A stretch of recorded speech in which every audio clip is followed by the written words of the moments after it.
Blood drips from Captain Elijah Washington's temple as airport security pins him against the wall. His own crew watches silently. 24 hours earlier, he'd been their respected commander. Now, reaching for his pilot credentials might cost him everything or expose America's most prestigious airline's darkest secret. Before we dive into this shocking story, where are you watching from today? Hit that like button and subscribe if you've ever experienced workplace discrimination or simply believe in justice for all. The events you're about to witness will make you question everything about the airline industry's hidden culture. Captain Elijah Washington adjusted his tie in the mirror of his modest suburban New Jersey home. At 45, the 15-year veteran pilot for SkyNation Airlines still felt the same pride putting on his uniform as he had on his very first day. The 4 gold stripes on his sleeves gleamed in the early morning light, each one earned through years of perfect flight records, quick thinking during emergencies, and the quiet dignity with which he carried himself in an industry where people who looked like him represented less than 3% of commercial airline captains. "Dad, are you sure you'll make it back in time?" The voice came from his laptop, where his daughter Zoe's face filled the screen. Her warm brown eyes so much like his late wife's looked concerned. "Sweetheart, I wouldn't miss your white coat ceremony for anything in this world," Elijah promised, leaning closer to the camera. "This is just a quick turnaround to San Francisco. I'll be back Thursday night, and your ceremony isn't until Saturday morning. I've already arranged for the time off." Zoe's smile brightened the screen. At 24, she was about to receive her white coat, officially marking her transition into clinical medicine. "Mom would be so proud of us both," she said softly. "That she would," Elijah agreed, thinking of Serena, gone 5 years now after a battle with cancer. "She always said we'd have a doctor and a pilot in the family." After saying goodbye, Elijah grabbed his flight bag and headed out. The drive to Newark Liberty International Airport was familiar, a route he'd taken thousands of times. As he passed through security and made his way to the pilot's lounge, several airport employees greeted him by name. Elijah had built a reputation, not just as an exceptional pilot, but as someone who remembered the names of ground crew, gate agents, and maintenance staff alike. When he entered the crew room to prepare for flight SN-138 to San Francisco, Elijah immediately noticed the new face. A white man in his mid-30s with meticulously combed blonde hair and a freshly pressed uniform was reviewing flight plans. At the table, "You must be First Officer Peterson," Elijah said, extending his hand. "I'm Captain Washington." Bradley Peterson looked up, his blue eyes registering something Elijah couldn't quite place before he stood and shook hands. "Yes, sir." Bradley Peterson transferred from Atlantic Airways last month. "Welcome aboard. How are you finding SkyNation so far?" "Different protocols, but I'm adjusting," Bradley replied, his handshake notably brief. "I've been reviewing the flight plan. I noticed you typically take the northern route over Cleveland." Elijah nodded. "Better fuel efficiency and usually less turbulence this time of year." Bradley's lips tightened slightly. "At Atlantic, we preferred the southern route. Studies show it's actually more efficient."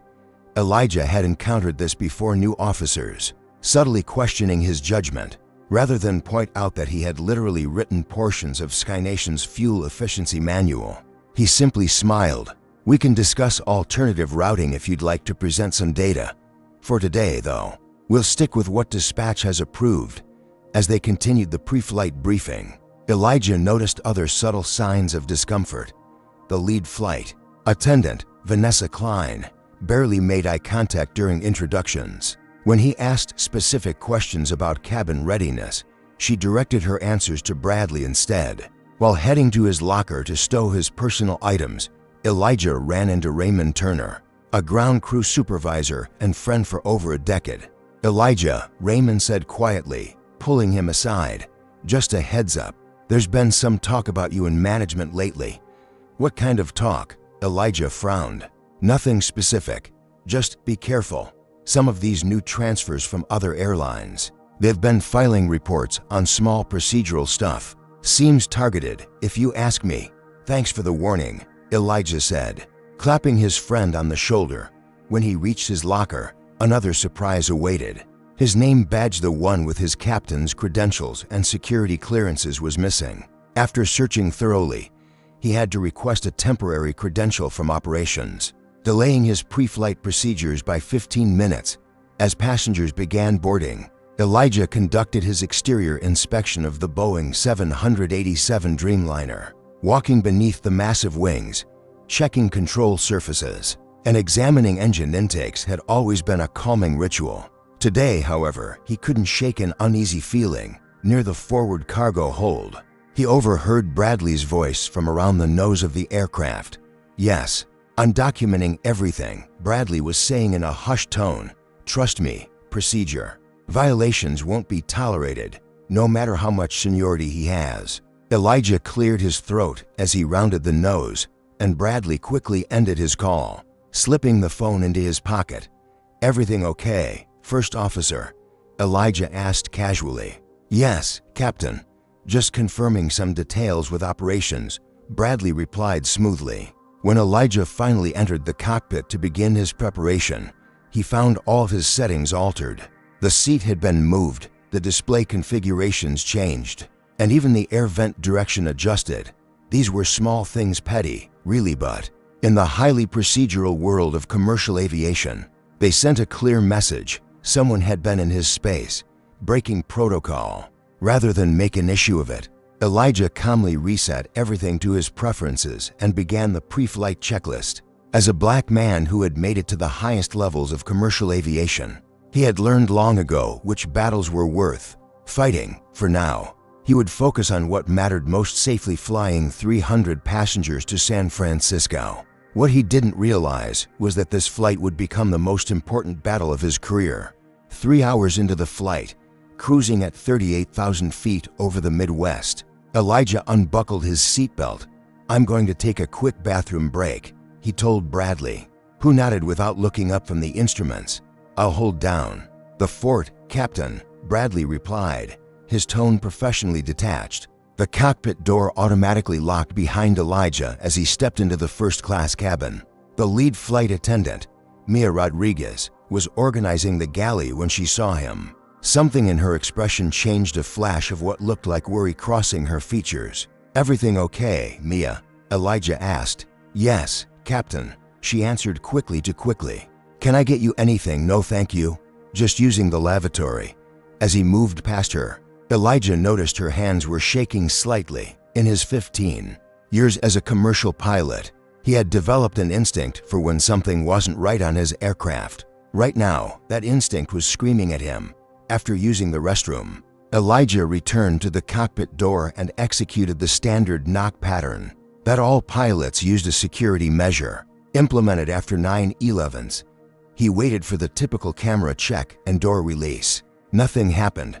He repeated the knock sequence, thinking perhaps Bradley hadn't heard him the first time. Still nothing.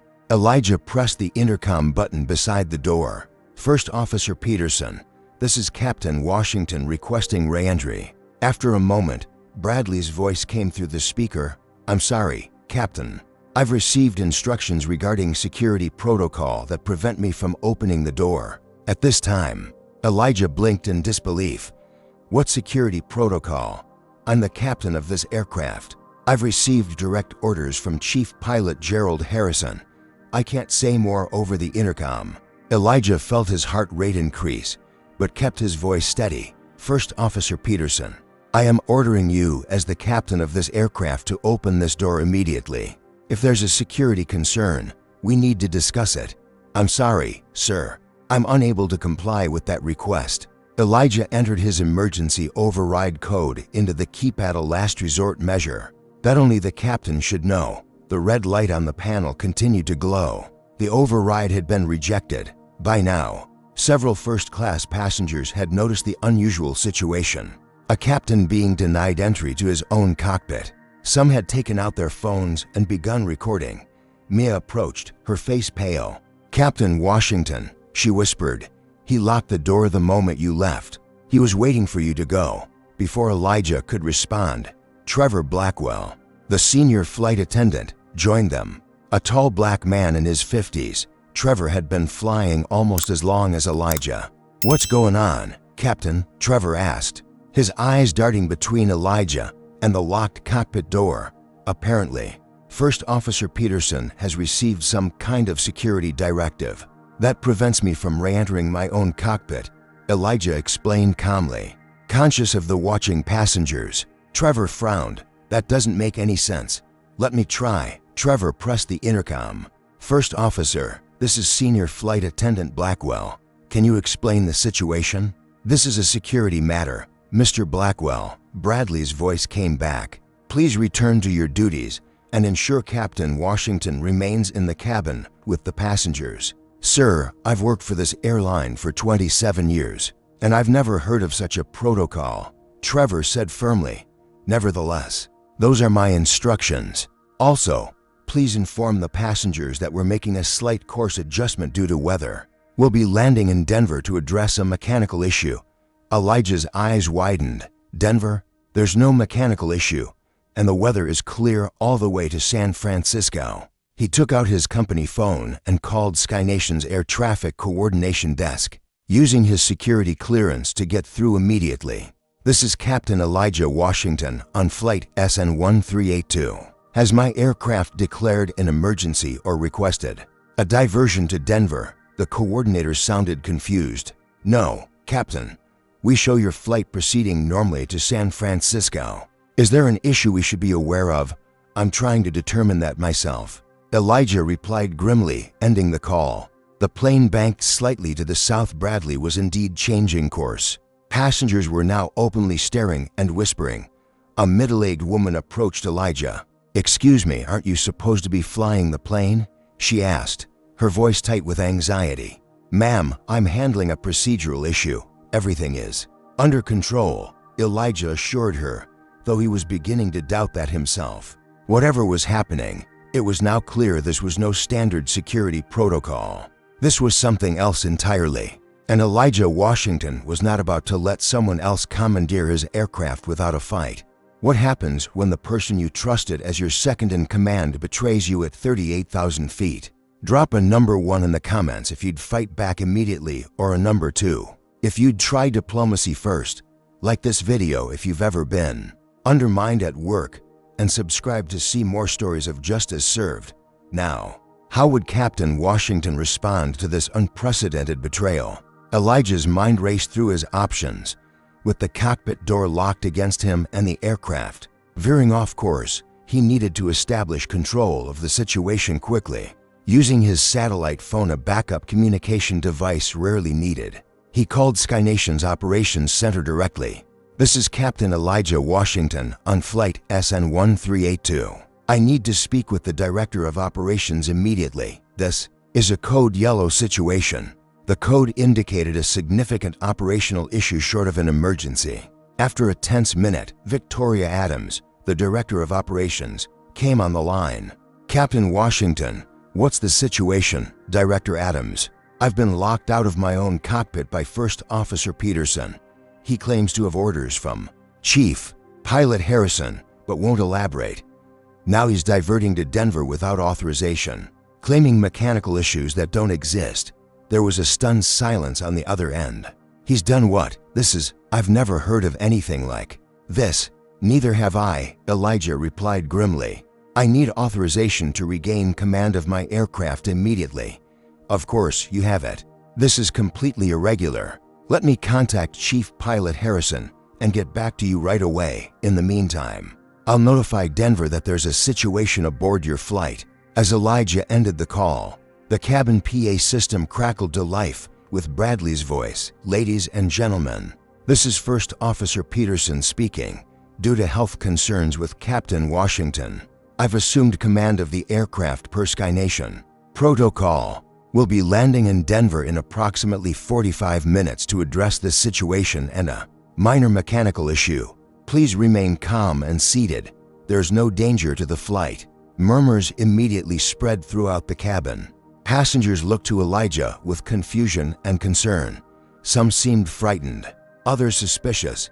Elijah could feel their eyes judging him, wondering what health concerns might justify such an extraordinary measure. "That's a blatant lie," Elijah told Trevor quietly. "I'm in perfect health. This is something else." Trevor nodded, his expression grim. "Captain, I think you should see this." He pulled out his phone and showed Elijah a series of text messages. "I'm in a group chat with some of the crew. These were sent before we even took off." Elijah scrolled through the messages, his blood running cold. "Bradley, everyone clear on today's procedure?" "Vanessa, I don't feel right about this. He seems like a good captain." "Bradley, it's not personal. PureFlight has determined he's not meeting standards. Just follow the plan." "Unknown number, remember, wait until cruising altitude. Make it look procedural." "What the hell is PureFlight?" Elijah asked. Trevor's voice dropped to a whisper. "It's a secret group. Pilots, mostly, but some management too. They believe minorities and women have lowered the standards of aviation. They've been working to force out non-white pilots through false reports, intimidation, engineered incidents." "How do you know about this?" "My brother-in-law is a pilot for United. He was approached to join, turned them down flat, and warned me about it." Trevor looked around cautiously. "They're organized, Captain, and they've got people in multiple airlines." Elijah felt a chill run through him. Throughout his career, he'd encountered racism in various forms subtly being passed over for promotions. Passengers occasionally questioning his credentials. The extra scrutiny his mistakes received compared to his white counterparts. But this was different. This was coordinated, premeditated discrimination disguised as safety protocol. Spotting Vanessa nervously arranging drinks in the galley, Elijah approached her. "Vanessa, we need to talk." She flinched visibly. "Captain, I have duties to attend to. Your primary duty is the safety of this aircraft, which is currently being compromised." "What's going on?" Her eyes darted around, looking for escape. Finding none, her composure cracked. "I'm sorry," she whispered, tears forming. "He said if I didn't help, he'd report my mother. She's undocumented. We need my job for her medical treatments." "Who threatened you?" "Bradley." She nodded almost imperceptibly. "There are more of them than you know. In management, in scheduling, everywhere. They can make life impossible for anyone who doesn't cooperate." As they were speaking, a man in business casual clothing approached. "Captain Washington, Air Marshal Calvin Rogers." He showed his credentials discreetly. "Can we speak?" Privately, in a quiet corner, Rogers got straight to the point. "First Officer Peterson contacted me directly through the secure channel. He claims you're experiencing cognitive issues that could endanger the flight. Protocol suggests I support the current commanding officer until we're on the ground." "That's absurd," Elijah stated firmly. "I'm being targeted by a group called PureFlight. This is discrimination, not a medical issue." Rogers' expression remained neutral. "I can only act on verifiable facts, Captain. Right now, I have an officer in command of the aircraft, following what he claims are official protocols." Elijah pulled out his company tablet and accessed his personal records. "Here's my medical certification, renewed just last month. Perfect health. Here are my simulator evaluations, all excellent. Here's my flight record, 15 years, not a single incident." "What exactly are these cognitive issues Peterson is claiming?" Rogers reviewed the documents, his professional demeanor slightly cracking. He wasn't specific. "Just said you were making concerning statements and seemed disoriented." "Do I seem disoriented to you, Marshal?" "No, sir, you don't." Rogers looked troubled now. "But I still can't intervene in cockpit command without clear evidence of wrongdoing. Until we land, my aircraft is being essentially hijacked by my first officer." Elijah finished for him. "And every minute we continue to Denver is another minute the situation escalates." Rogers nodded. "Slightly, I understand your position, Captain. I'll remain neutral for now, but I'll be watching the situation closely." As Rogers walked away, Elijah felt the plane begin its initial descent. They were committed to Denver now, where Bradley had undoubtedly arranged for Elijah's removal. Whatever was waiting for him there, Elijah knew one thing for certain: he wouldn't go quietly. Would you stand your ground even when the system is rigged against you? Comment below with your thoughts, and like this video if you believe in fighting injustice no matter the odds. Subscribe to find out what awaits Captain Washington in Denver. Will he become another victim of discrimination Or will justice finally prevail? The descent into Denver International Airport was smoother than Elijah would have expected. Given the circumstances, Bradley Peterson, whatever his faults, was technically a competent pilot. The irony wasn't lost on Elijah, the man orchestrating. His professional assassination was executing a textbook landing in his place. Trevor remained by Elijah's side, phone in hand. "I've been texting with some friends in Denver operations. There's a security team waiting at the gate. Bradley's been communicating with them directly." "Of course he has," Elijah said grimly. "He's been planning this for a while." As the aircraft taxied to the gate, Elijah noticed several airport security vehicles positioned nearby. This wasn't standard procedure for a mechanical issue or even a medical situation with a crew member. This looked more like how law enforcement would prepare for a high-risk individual. The plane came to a stop at the jetway, and Bradley's voice came over the PA system once more. "Ladies and gentlemen, we've arrived safely in Denver. Please remain seated while we address the situation with Captain Washington. Denver authorities will be boarding momentarily." Passengers looked around nervously. Some continued recording with their phones. An older man stood up defiantly. "What situation? The captain's been standing here calmly the whole time. What's really going on?" Trevor stepped forward. "Sir, please remain seated. We're working to resolve this matter." The cabin door opened, and four airport security officers boarded, led by a tall white man with a crew cut and a permanent scowl etched into his features. His nameplate read Chief M. Webb, Captain Washington. He called out, scanning the cabin. Elijah stepped forward, maintaining his professional demeanor. "I'm Captain Washington." At that moment, the cockpit door finally opened, and Bradley emerged, looking solemn yet somehow satisfied. He handed a folder to Chief Webb. "Here's the emergency protocol documentation. As you can see, Captain Washington was removed from command due to concerns about his fitness for duty." Elijah held out his hand. "May I see that documentation, please?" Webb ignored him. Flipping through the papers Bradley had provided. "Seems in order. Captain Washington, you'll need to come with us for evaluation. I'm still the commanding officer of this aircraft," Elijah stated firmly, pulling out his captain's credentials. "There's no protocol that allows a first officer to lock the captain out of the cockpit without clear evidence of incapacitation, which I am obviously not. This is a coordinated effort to remove me from my position based on discriminatory motives." Webb barely glanced at Elijah's credentials. "Sir, I don't get involved in airline politics. I have paperwork here signed by a SkyNation chief pilot authorizing this action. You can take it up with your airline after you come with us." Several passengers had their phones out now, live streaming the confrontation. A woman in the second row stood up. "This is wrong. He hasn't done anything." "Ma'am, please stay seated," Webb ordered. Trevor stepped closer. "Chief Webb, I'm Senior Flight Attendant Trevor Blackwell. I've been with this airline for 27 years. I can verify that Captain Washington has shown no signs of any issues that would warrant this kind of action. In fact, First Officer Peterson's behavior is the concerning issue here." Webb's jaw tightened. "Sir, this doesn't concern you. Actually, it concerns everyone on this aircraft," came a confident female voice.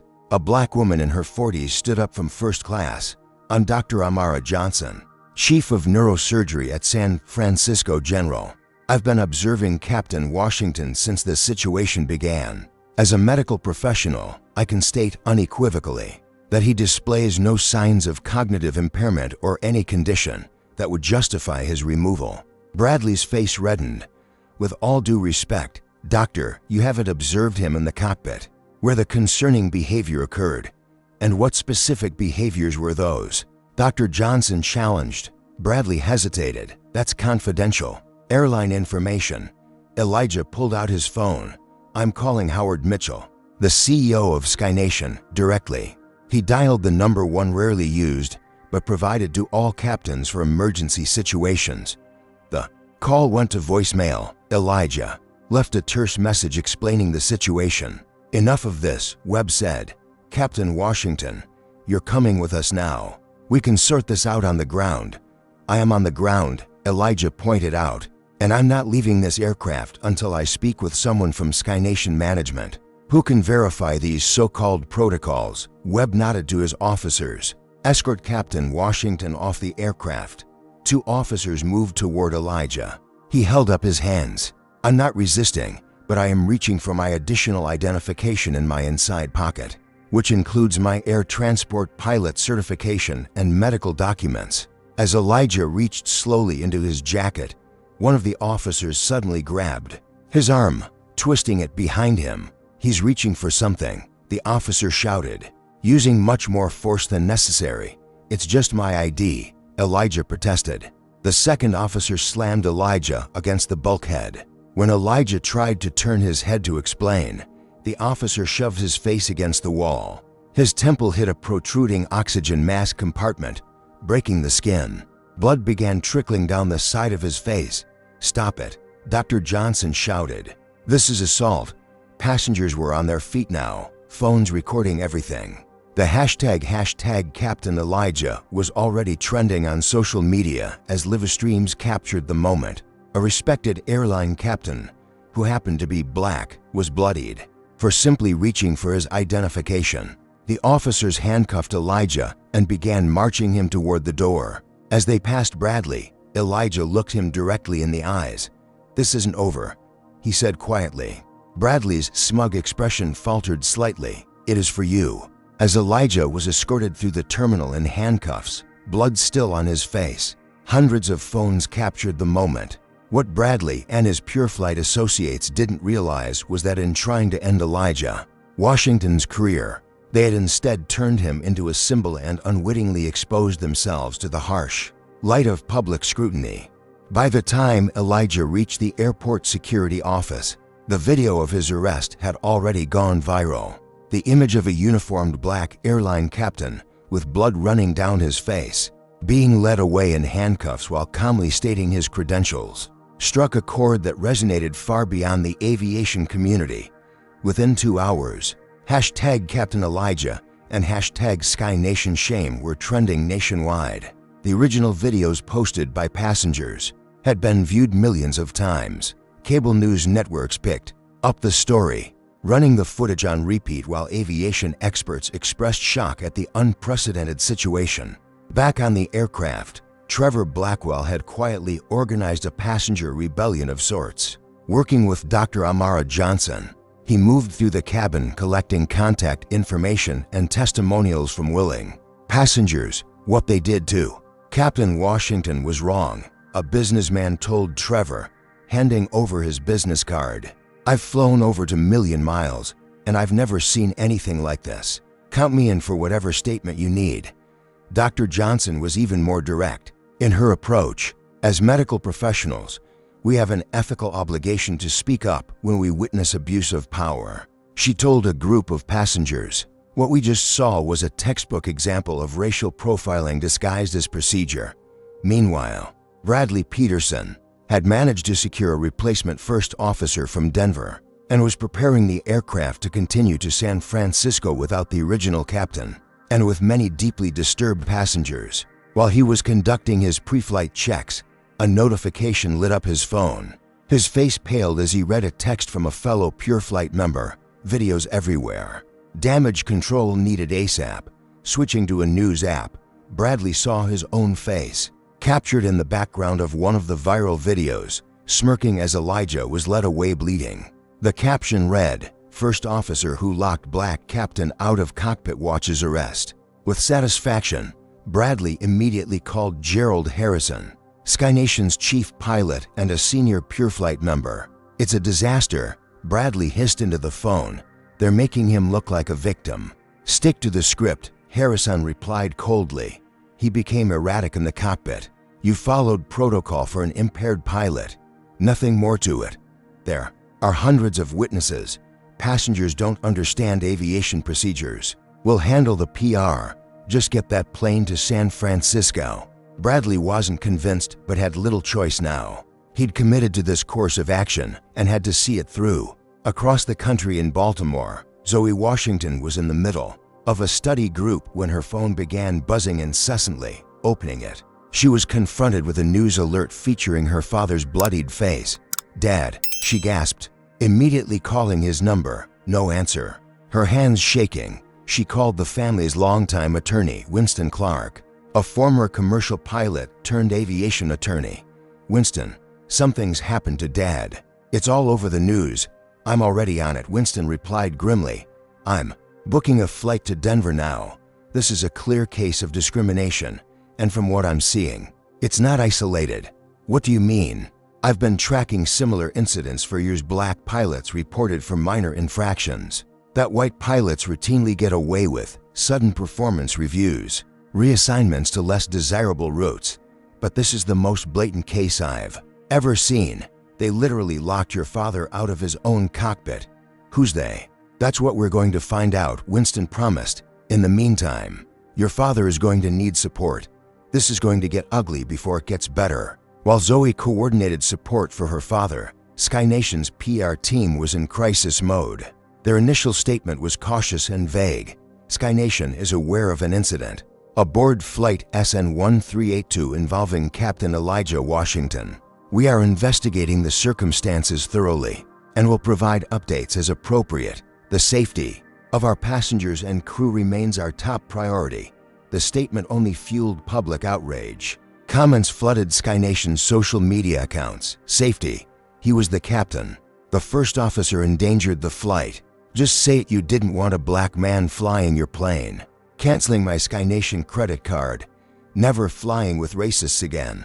Aviation forums lit up with heated debates. Many pilots expressed shock and dismay at the treatment of a captain, while others, particularly those rumored to be associated with PureFlight, defended the actions as necessary safety measures. A user called SkyTruth posted, "PureFlight has been working behind the scenes for years to purge minorities from flight decks. This isn't about safety, it's about their vision of who belongs in the cockpit." Sophia Chen, an investigative journalist with the National Aviation Review, had been researching pilot demographics for months when the Captain Elijah's story broke. She immediately recognized it as connected to patterns she'd been tracking. "This is the smoking gun," she told her editor. "I've been hearing whispers about this PureFlight group for months, but no one would go on record. Now we have video evidence of their tactics." Her editor gave her the green light. "Run with it. But be careful, these are powerful people in the industry." By evening, Elijah had been released from custody. His credentials remained temporarily suspended pending an investigation, but no charges were filed.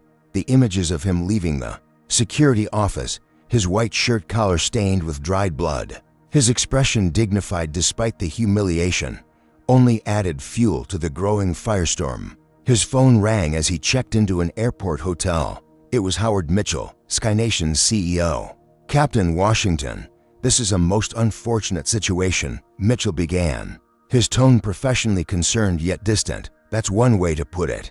Elijah replied coolly, "The company is prepared to offer a generous settlement package if we can resolve this quickly and quietly. Full pension, health benefits, a substantial compensation payment.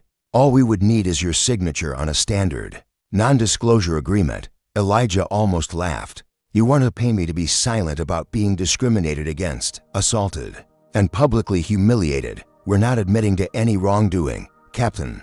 We're simply looking to resolve a complicated situation amicably." "There's nothing complicated about it, Mr. Mitchell. Your chief pilot and first officer Peterson conspired to remove me from command based on my race. I was physically assaulted for reaching for my identification. And now you want me to take money to pretend it never happened?" "Captain, the answer is no. I've spent my entire career upholding the highest standards of this profession. I won't be bought off now." After ending the call, Elijah found dozens of messages from fellow pilots, flight attendants, and aviation professionals expressing support. But the message that brought tears to his eyes came from his daughter. "Dad, I'm launching #Justice for Captain Washington tonight. This isn't just about you anymore, it's about everyone who's been silenced. Mom would be proud of you for standing your ground." "I know I am." Within hours, Zoe's hashtag was picked up by celebrities, athletes, and political figures. What had begun as a troubling incident on a single flight was rapidly expanding into a national conversation about systemic racism in aviation and beyond. For Bradley Peterson, Gerald Harrison, and the other members of PureFlight, the plan that had seemed so carefully orchestrated was spiraling beyond their control. They had chosen the wrong captain to target at the wrong time. In the age of smartphones and social media, their secretive organization was about to be exposed to the unforgiving glare of public scrutiny. Have you ever witnessed someone brave enough to risk everything to expose the truth? Comment number 1 if you admire whistleblowers, or number 2 if you think they create more problems than they solve. Like this video if you believe transparency is essential in fighting discrimination, and subscribe to see more stories of courage against corruption. Now, as Captain Washington's story spreads across the nation, who will step forward to support his fight for justice? The call came at 2:17 a.m., waking Elijah from a fitful sleep in his Denver hotel room. Captain Washington, the female voice was hushed, nervous. This is Mia Rodriguez. From the flight yesterday. Elijah sat up, instantly alert. Mia, are you okay? No, I'm not. Her voice trembled. I need to tell you what I know. About Bradley. About PureFlight, all of it. But I'm scared. They have people everywhere. I understand, Elijah said calmly. Would you feel safer meeting with my attorney present? Yes, please, and somewhere public. They arranged to meet the following morning at a busy coffee shop near the University of Denver campus. When Elijah arrived with Winston Clark, Mia was already there, nervously turning a paper cup between her hands. She looked like she hadn't slept. Thank you for coming, Elijah said, sliding into the booth across from her. Mia glanced around before speaking. Bradley planned everything. He's been watching you for weeks, documenting anything he could use against you. The plan was always to lock you out of the cockpit and create a situation where you'd appear unstable. How do you know this? Winston asked. I overheard him on the phone with someone he called Commander. I think it was Chief Pilot Harrison. They were explicitly discussing how to remove you. When I questioned Bradley about it later, he told me I'd either help or find myself on permanent reserve status. She swallowed hard. I have my mother to support. I couldn't risk losing my line schedule. Did Bradley mention PureFlight specifically? Winston pressed. Mia nodded. He has a pin he sometimes wears on his tie, very small, blue and white wings, with a tiny PF in the center. He told me it was a pilot excellence group working to restore standards in aviation. As they were speaking, Elijah received an email from an unfamiliar address. The subject line read simply, I know what they did to you. Opening it cautiously, he found a message from Jackson Barnes, a former SkyNation pilot who had resigned. 2 years earlier, Captain Washington, you don't know me, but I was forced out using the same tactics they tried on you. I've been silent too long. Ready to talk if you're willing to listen. Elijah showed the email to Winston, who immediately reached out to arrange a meeting. By noon, their two whistleblowers had become 4. By evening, 7. Former and current SkyNation employees began coming forward with stories of systematic discrimination, intimidation, and career sabotage directed at minority pilots. The patterns were strikingly similar: minor infractions magnified into major issues, sudden route changes to create scheduling difficulties, simulator check rides made unnecessarily difficult, evaluations manipulated to show declining performance. With Winston's guidance, Elijah scheduled a meeting with attorneys from the NAACP Legal Defense Fund, who recognized the potential for a landmark discrimination case. What we're seeing here goes beyond individual bias, said the lead attorney, Gabrielle Torres. This appears to be an organized effort to exclude black pilots from positions of authority. If we can prove the airline knew about it and did nothing, or worse, facilitated it, this could be one of the most significant employment discrimination cases in aviation history. While Elijah built his legal case, Sophia Chen from the National Aviation Review was piecing together the larger story of PureFlight. Through confidential sources and painstaking research, she uncovered evidence suggesting the group had placed members in at least 12 major airlines across the country. Her breakthrough came when she obtained internal communications showing how members identified and targeted minority pilots for removal.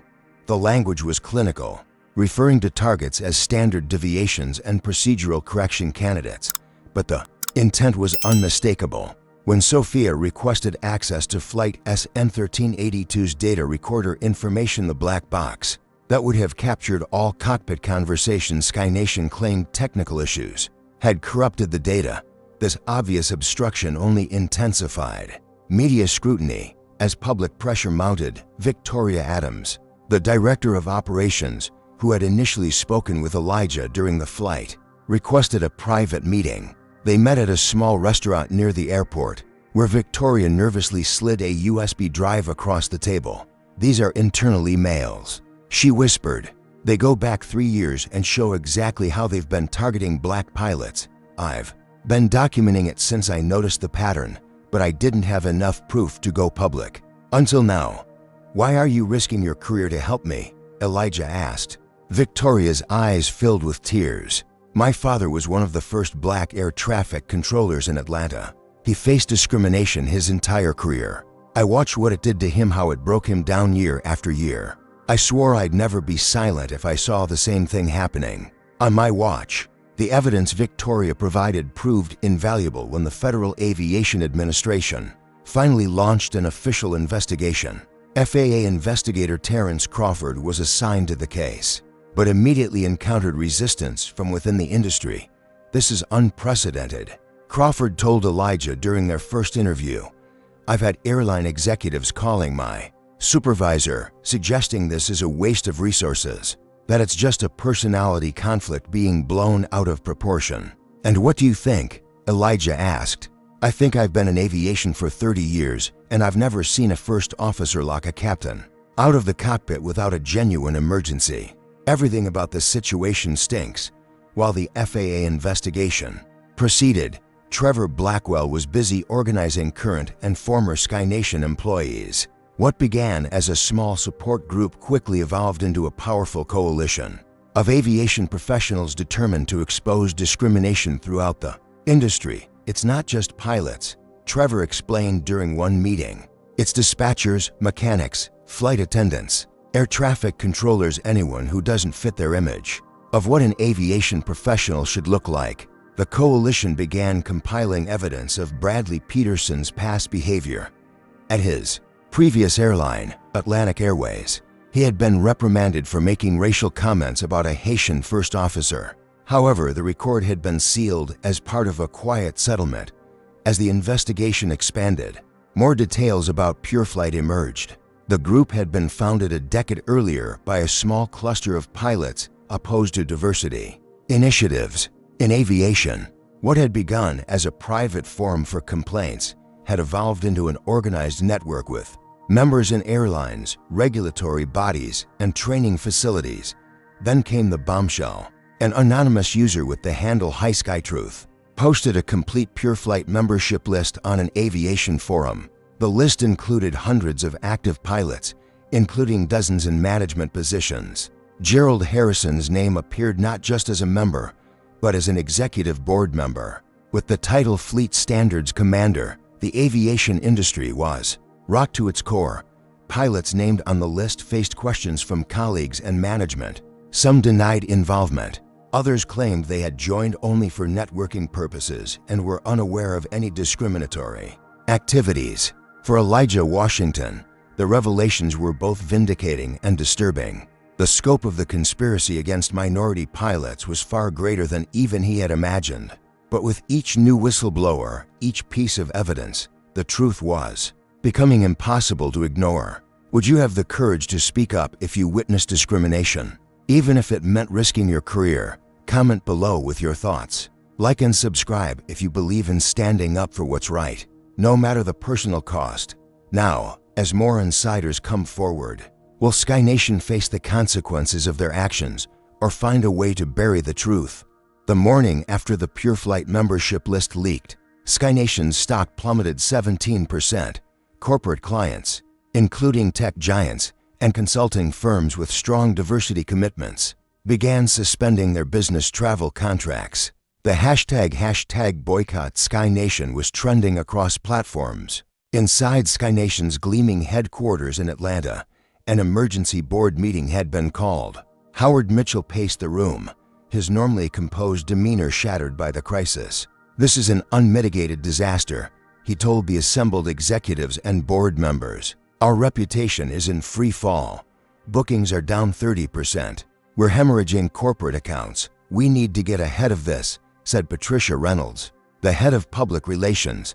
"I suggest we place Bradley Peterson and Gerald Harrison on administrative leave immediately, pending investigation, administrative leave with pay," clarified Thomas Wilson from legal. "We can't appear to be admitting fault." "What about Captain Washington?" asked Alexandra Rivers, one of the black women on the board. "While Peterson gets paid leave, the victim of this discrimination remains suspended without pay." "How exactly is that going to look to the public?" Howard Mitchell sighed. "Alexandra, we need to be careful about legal exposure here. If we reinstate Washington now, it could be seen as admitting fault in a potential lawsuit. So we're more worried about legal technicalities than doing what's right," Alexandra pressed. "This company was founded with a commitment to equality. My father served on this board for 20 years, and he would be ashamed of how we're handling this." The tension in the room was palpable. Finally, CFO Richard Donnelly spoke up. "The financial reality is stark.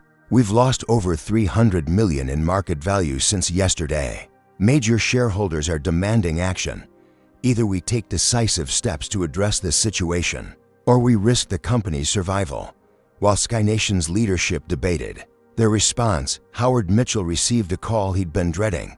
Senator James Williams, chair of the Transportation Committee, wanted answers. "Howard, I've got the FAA administrator and the Secretary of Transportation sitting in my office right now," the senator began without preamble. "They want to know how a secret organization was allowed to operate within your airline, systematically discriminating against minority pilots. And frankly, so do I, Senator. We're conducting a thorough investigation. Not good enough. My committee will be holding hearings on this matter next month. I suggest you get your house in order before then.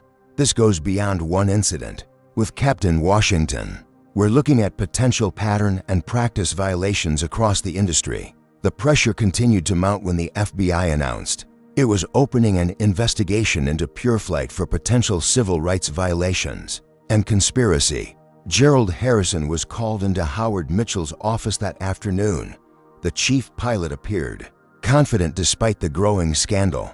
"Gerald, I need to understand what the hell is going on," Mitchell demanded. "Were you aware of this PureFlight organization operating within our airline?" Harrison's expression remained neutral.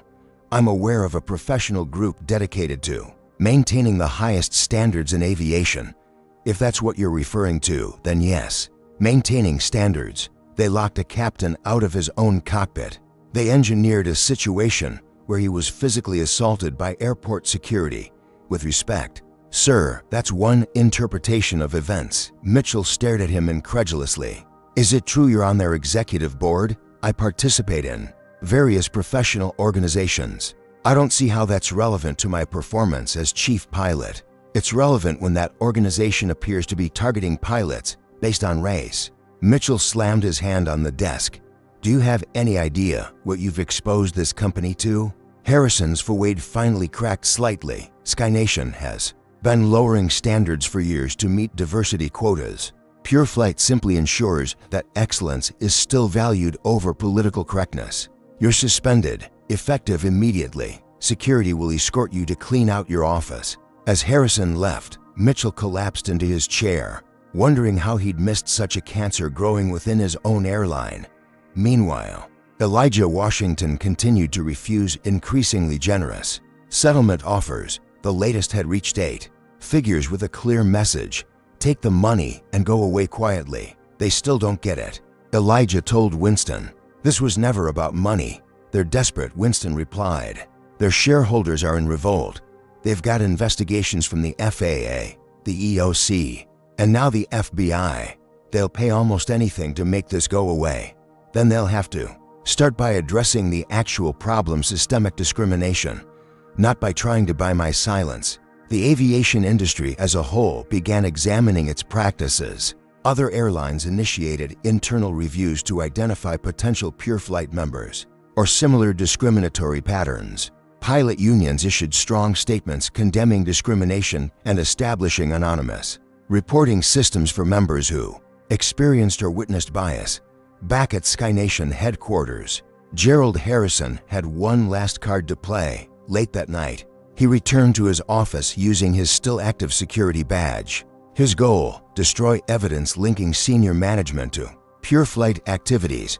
As he deleted files and shredded documents, he didn't notice Victoria Adams watching from the doorway. "Looking for something, Gerald?" she asked calmly. Harrison spun around. "Victoria, working late?" "Not as late as you." She stepped into the office. "Interesting that your first instinct is to destroy evidence. I'm simply clearing personal items from my office. Personal items like PureFlight membership records or the evaluation templates you created specifically to fail minority pilots." Harrison's eyes narrowed. "You should be careful, Victoria. Loyalty to the company means something in this industry. I am being loyal to the true values of this company, not to a discriminatory agenda." She held up her phone. "By the way, I've been recording this entire conversation, and I'm wearing a wire for the FBI." As if on cue, federal agents appeared in the doorway. Harrison's face drained of color as they read him his rights.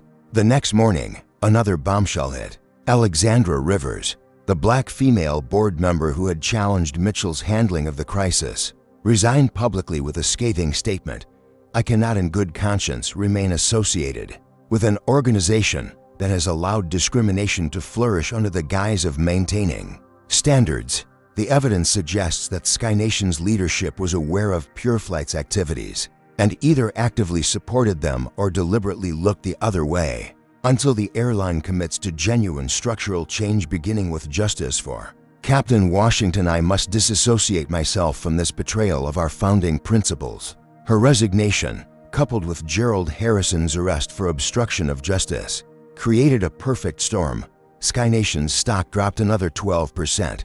Institutional investors began calling for Howard Mitchell's resignation.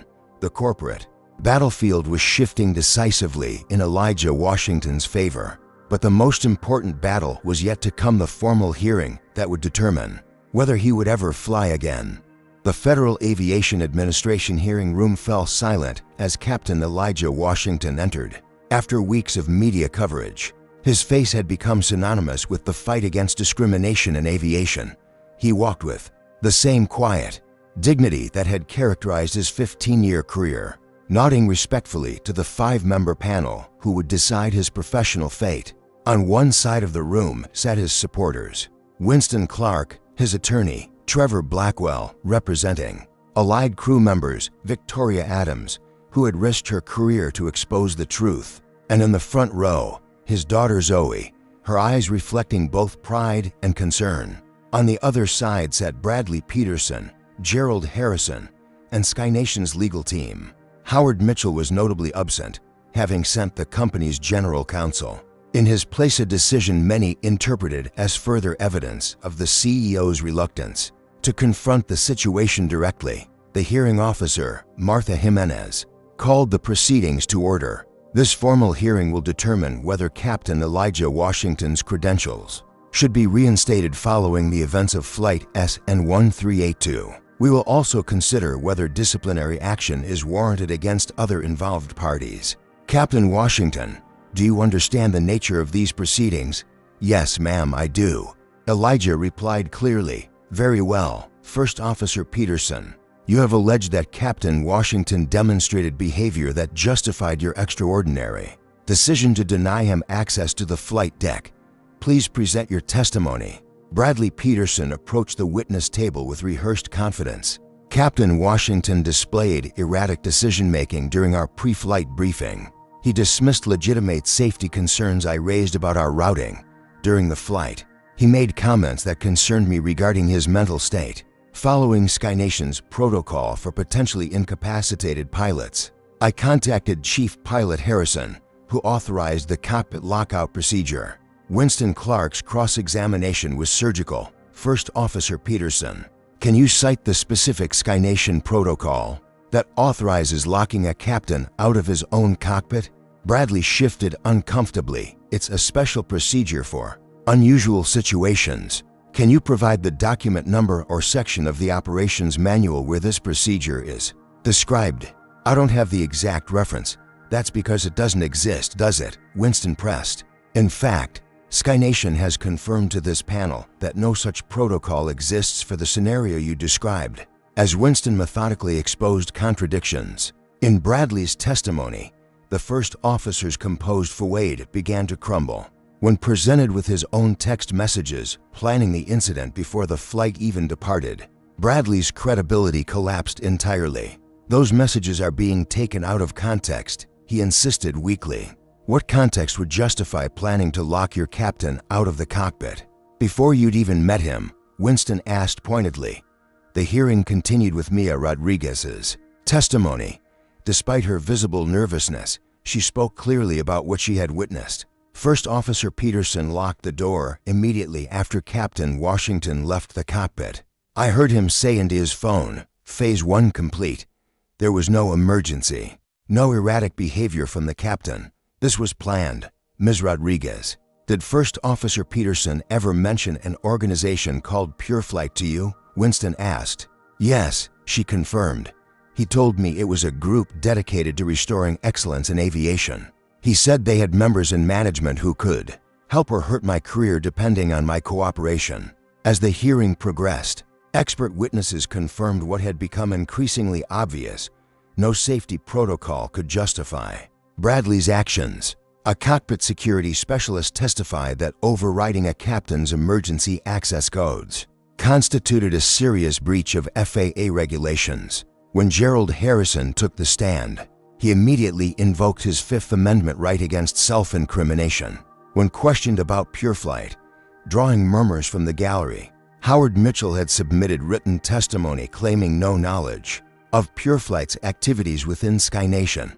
However, Victoria Adams presented emails showing Mitchell had been informed of similar incidents at least twice in the previous year, undermining his claims of ignorance. Perhaps the most damaging testimony came from Air Marshal Calvin Rogers, who had been on flight SN 1382.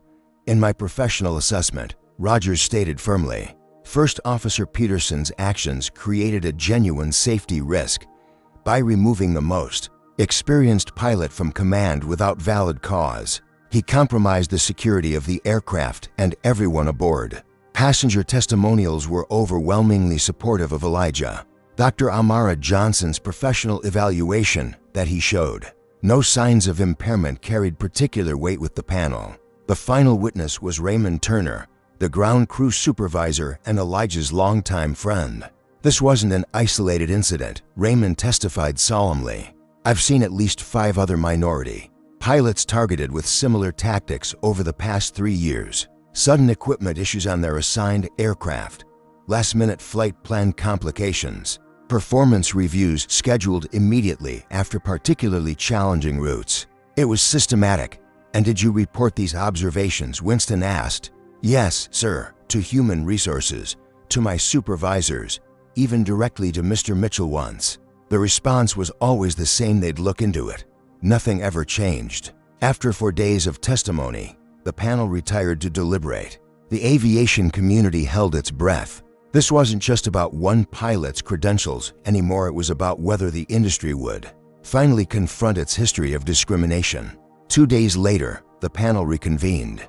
Martha Jimenez delivered their unanimous decision based on the overwhelming evidence presented. This panel finds that Captain Elijah Washington's credentials should be fully restored, effective immediately. Furthermore, we recommend that the FAA pursue enforcement actions against First Officer Bradley Peterson for violations of multiple safety regulations. We also recommend that the Department of Justice consider criminal charges against all individuals involved in the conspiracy to unlawfully remove Captain Washington from command. The hearing room erupted in applause. Zoe rushed forward to embrace her father, tears streaming down her face. Trevor, Victoria, and the other whistleblowers surrounded them in a protective circle of support. Outside, hundreds of pilots, flight attendants, and aviation workers had gathered. Many wore blue ribbons inscribed with simply, "Justice for Captain Washington." As Elijah emerged from the building, The crowd broke into cheers. A young black boy wearing pilot wings on his shirt pushed forward with a handmade sign. "Future Captain, inspired by your courage." Elijah knelt down to the child's level. "Keep that dream alive," he said softly. "The sky belongs to all of us." 3 months after the FAA hearing, SkyNation Airlines looked dramatically different. The corporate headquarters still gleamed in the Atlanta sunshine, but inside, a transformation had taken place. Howard Mitchell had resigned in disgrace following shareholder demands and the threat of a board coup. His replacement as CEO was Alexandra Rivers, the board member who had resigned in protest. Her first official act had been to reinstate Elijah Washington with a formal public apology and promotion to chief pilot, the position formerly held by Gerald Harrison. In his new office, Elijah reviewed applications for the airline's newly established Diversity in Aviation Initiative.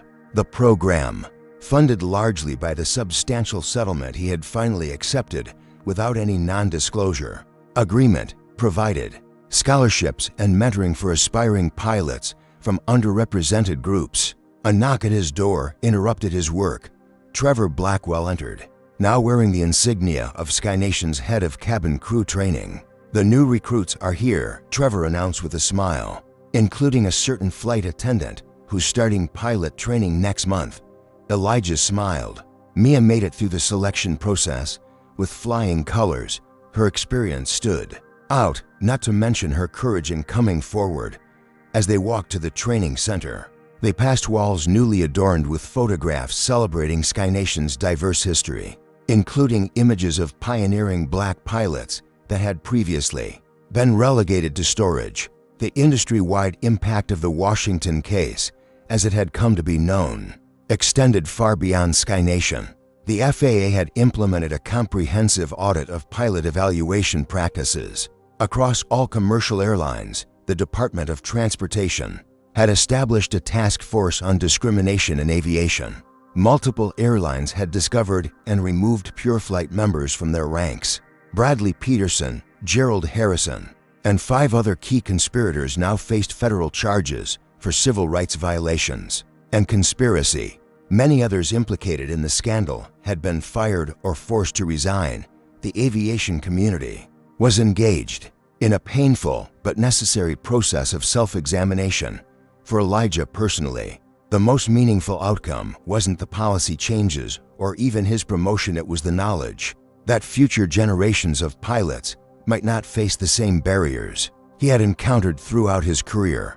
Captain Washington, a young operations coordinator, approached as he entered the training center.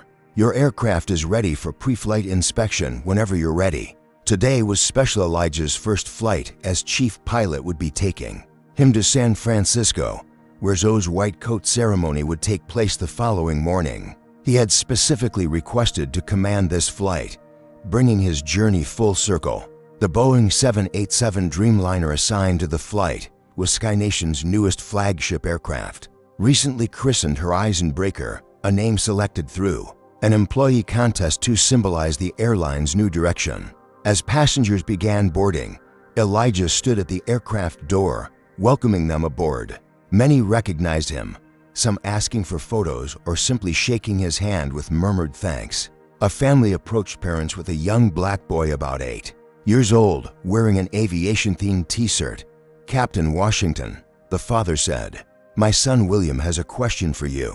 The boy looked up with wide eyes. "Can I see the cockpit, sir? I want to be a pilot too." "Of course you can," Elijah replied warmly. "Come with me." In the cockpit, he showed William the controls, explaining each instrument with patience and enthusiasm. The boy's eyes grew wider with each explanation. "It looks complicated," William said. "It is at first," Elijah acknowledged. "But with study and practice, you can master it. The sky doesn't care what you look like, only that you respect it and understand it."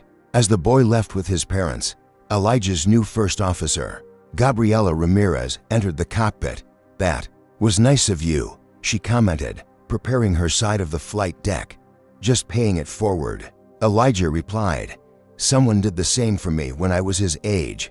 It makes a difference, seeing someone who looks like you in the captain's chair." They completed their pre-flight checks with practiced efficiency. As they prepared for pushback, Elijah's phone buzzed with a news alert. Congressional investigation confirms PureFlight members systematically removed from all U.S. airlines. Following Washington case, Elijah smiled as he powered down his phone. Justice had taken flight, and its wings were strong. As the massive engines spooled up and the aircraft began its journey down the runway, Elijah felt a profound sense of closure. The same hands that had once been handcuffed for reaching for his ID were now guiding hundreds of passengers safely into the sky. The Dreamliner lifted gracefully into the clouds, climbing toward the endless blue. For Captain Elijah Washington, and for those who would follow in his contrail, the horizon had indeed been broken open, revealing skies of boundless possibility. Captain Washington's story teaches us that silence perpetuates injustice, while courage transforms systems. One person's refusal to accept discrimination created ripples that changed an entire industry. True change requires both individual bravery and collective action. Elijah stood firm, but needed whistleblowers, witnesses, and allies to achieve justice. The story reminds us that discrimination often hides behind protocols and standards that appear neutral but are selectively enforced. Technology democratized truth-telling. Without passengers' videos, the airline might have buried this incident. Most importantly, institutional racism requires institutional solutions. SkyNation's transformation came not just from removing bad actors, but through new leadership, accountability structures, and pathways for underrepresented groups. Victory isn't just about personal vindication, it's about creating opportunities for the next generation so they won't face the same battles. Has discrimination ever hidden behind procedures or standards in your workplace? Share your experiences in the comments. If Captain Washington's courage inspired you, please hit that like button and subscribe for more powerful racism stories that expose injustice and celebrate resilience. Have you witnessed someone standing up against discrimination? Tell us how it changed your perspective. Thank you for witnessing this journey of transformation. May we all find the courage to speak truth to power when necessary and create more inclusive spaces wherever we go.